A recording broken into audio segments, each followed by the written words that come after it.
Entonces, la primera pregunta es, Jesús, esa persona, ¿existió realmente o no existió? Porque si no existió, se acabó el problema. Fuera, fuera, fuera. Pero a lo mejor existió esa persona. Ojo, que eso no significa decir que Dios existió, ni mucho menos, ni que Jesús fuera Dios. Estamos diciendo que hubo una persona que existió en un momento concreto. Eso es lo que vamos a preguntarnos ahora. Y por derechos de autor tengo que citar el libro en el que me voy a basar para este vídeo y para el siguiente, sobre todo en un libro llamado Jesús, un título muy original, de Samuel Fernández e Izaguirre.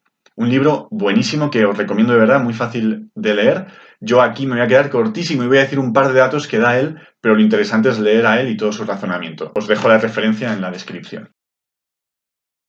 Entonces, ¿cómo puedo saber si Jesús existió o no existió? Bueno, pues para eso primero el primer paso sería ver cómo conocemos cosas en general. Pues algunas son pensando, eso está claro. Que alguien me diga que 2 más 2 es 4, yo puedo pensarlo y ver que efectivamente si yo cojo 2 manzanas y 2 manzanas y las junto, voilà, hay 4 manzanas. Muy bien.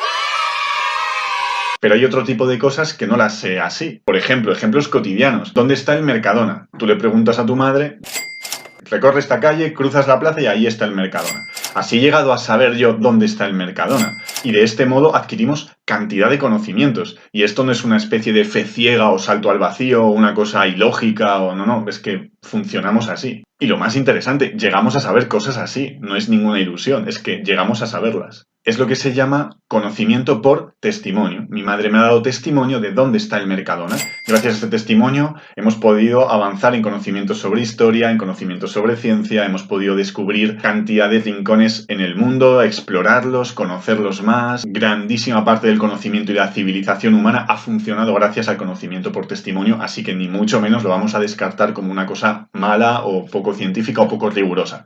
Es muy riguroso y funciona. Pues bien, cualquier conocimiento que queramos tener sobre un personaje antiguo de la historia tendrá que ser por testimonio. Necesito las huellas que ese personaje ha dejado para acceder a él. Si ha dejado monedas, si ha dejado edificios, si ha dejado escritos suyos, si otras personas han hecho mención de él y han hablado de él. Todo este tipo de cosas nos hacen acceder a ese personaje. Pues a Jesús le conocemos por las huellas que ha dejado. Nos tendríamos que preguntar si Jesús ha dejado huellas. Bueno, la primera y más importante es la Iglesia. Tenemos hoy en día, siglo XXI, un montón de personas, millones de personas que configuran su vida según Jesús de Nazaret, ellos dicen. Eso es un dato que hay que tener en cuenta, es una huella histórica palpable, además de incontables marcas arqueológicas en sepulturas, cementerios antiguos, iglesias, capillas. Está plagada de signos que apuntan a una persona que era Jesús de Nazaret. Además tenemos que añadir a esto una serie de textos que cuentan supuestamente la vida, las obras y las palabras de esta persona. Estos textos los conocemos como los 4 evangelios. Y aquí hemos llegado a un punto muy interesante donde hay una serie de datos increíbles que yo me quedé alucinado la primera vez que los vi.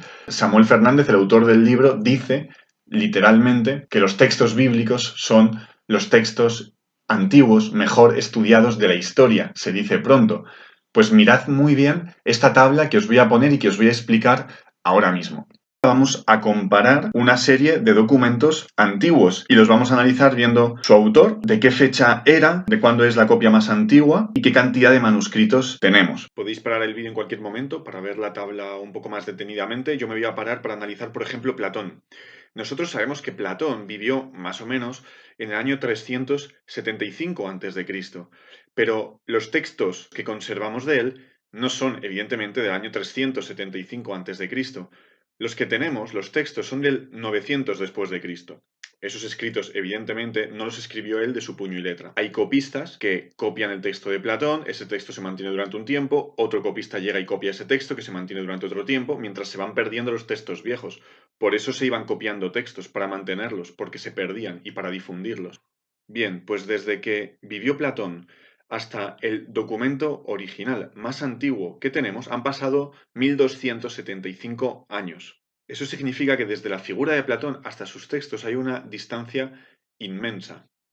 Además, solo tenemos 7 manuscritos. Nadie niega que Platón o que Homero hayan existido. Y mirad la distancia inmensa que hay desde ellos hasta las copias que nosotros tenemos de ellos. Lo más interesante de esta tabla es mirar la diferencia abismal que hay entre los textos del Nuevo Testamento con los demás personajes históricos. Solo han pasado 80 años desde los primeros escritos originales y las copias que nosotros tenemos, y tenemos 634 manuscritos. Hay que insistir en la frase de Samuel Fernández que dice que los textos del Nuevo Testamento es el conjunto de textos mejor estudiados de la humanidad. Quien quiera huellas históricas de aquel personaje de Judea, Jesús de Nazaret, no sé si estas le parecerán muchas o pocas, pero lo que es innegable es que es muchísimo más que de cualquier otro personaje histórico de los que no se niega su existencia.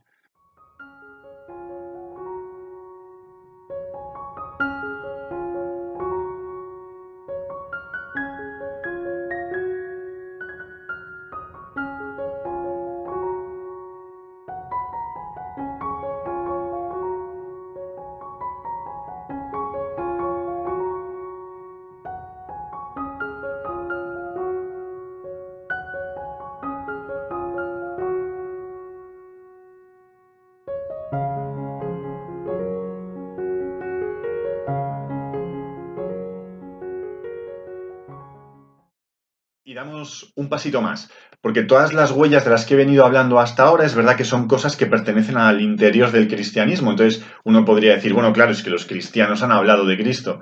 Claro, pues es lógico. Pero también hay fuentes externas. Tenemos a Flavio Josefo, que era un historiador judío, y que en sus escritos habla, sin creer en Jesús, él era judío, de un tal Jesús que tenía una serie de discípulos y que murió crucificado. Y algunos dicen que resucitó. Plinio el Joven habla de un grupo de personas que se llaman cristianos y que creen en un tal Cristo. Tácito, que también menciona el grupo de los cristianos, mencionando el incendio que Nerón provocó y que se culpó a este grupo de cristianos que eran inocentes, aunque creen en un hombre crucificado. Podemos seguir muy fácilmente huellas desde nuestros días, desde nuestro tiempo, hasta esos primeros años de cristianismo, donde tenemos documentos de los años 50 después de Cristo que hablan de Jesús de Nazaret. Lo que intenta hacer Samuel Fernández en su libro es rellenar esos 20 años que hay desde la muerte de Jesús hasta el año 50 o 50 y tantos que se empiezan a escribir los textos del Nuevo Testamento. Algunos dicen que el cristianismo se lo inventaron los cristianos, que se lo inventó San Pablo con sus escritos, ¿no? Entonces un grupo de cristianos se inventó a Cristo. En lugar de ser Cristo el que creó a los cristianos crearon a Cristo. Entonces la pregunta sería si San Pablo y las primeras comunidades cristianas tenían ellos una fe que habían recibido, si se la habían inventado. ¿Se puede llegar a saber si en los escritos de esos primeros cristianos en realidad había cosas que eran previas a ellos? Pues bien, hay una serie de métodos que nos ayudan a descubrir en esos textos de los años 50 en adelante si hay material, si hay un contenido que en realidad no viene del mismo autor, sino que viene de antes. Muy interesante. El mismo San Pablo dice en sus cartas que él solo está transmitiendo algo que a su vez has recibido, pero además hay unos métodos para descubrir si esto es así realmente o no es así. Primer método, el testimonio múltiple. Si tú tienes un texto A, otro B y otro C, textos distintos de autores distintos, y los tres te cuentan una misma cosa, es indicio de que eso no se lo han inventado A por un lado, B por otro y C por otro, o se lo han inventado conjuntamente, pero si esos textos tienen orígenes distintos, entonces es un indicativo de que eso que te están contando es anterior a ellos. Lo mismo sucede si hay fórmulas fijas en esos tres textos distintos. Si hay una misma fórmula con las mismas palabras exactamente igual, parece claro que los tres a la vez lo hayan puesto exactamente igual, sino que parece ser que lo han cogido de una narración anterior, de una historia anterior. También las citas explícitas, cuando se dice esto lo he sacado de aquí o me lo dijo este, ¿no? Que esto pasa mucho. Y también pues himnos, cánticos que hay, que son conjuntos de textos de palabras que claramente vienen de tradiciones anteriores. Y por supuesto, si el vocabulario y el estilo en algunos textos cambia con respecto al autor, demuestra más o menos que ese texto en concreto no es suyo, porque cambia totalmente el estilo, el modo de hablar, bien, eso no es suyo. Pues bien, todo esto y un poco rápido ha sido establecer una conexión entre nosotros con documentos históricos hasta la persona Jesús de Nazaret. Es decir, hemos seguido sus huellas hasta una persona que realmente existió y que es Jesús de Nazaret, saltando todos los huecos, hasta los primeros años gracias a documentos escritos y desde los primeros documentos escritos hasta la misma persona Jesús de Nazaret, gracias a que en estos documentos escritos se percibe claramente que lo que ellos tienen no es de ellos, sino que lo han recibido de otros.